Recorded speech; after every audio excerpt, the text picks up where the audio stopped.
Дыпломаваны баран Кандрат Крапіва. У адным сяле, неважна дзе, хадзіў баран у жарадзе.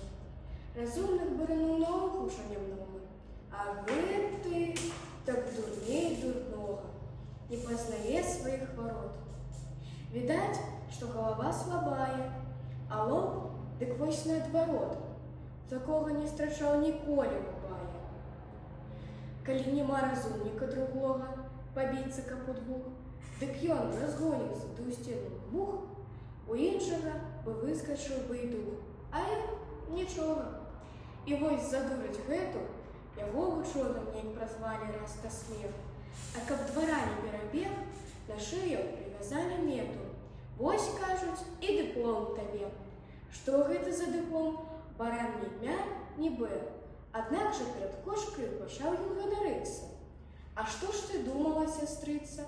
Хіба мне пахваліцца не мачыў? Дыплом я заслужыў, здаецца ж, галавою, і не раўнуйся ты са мною.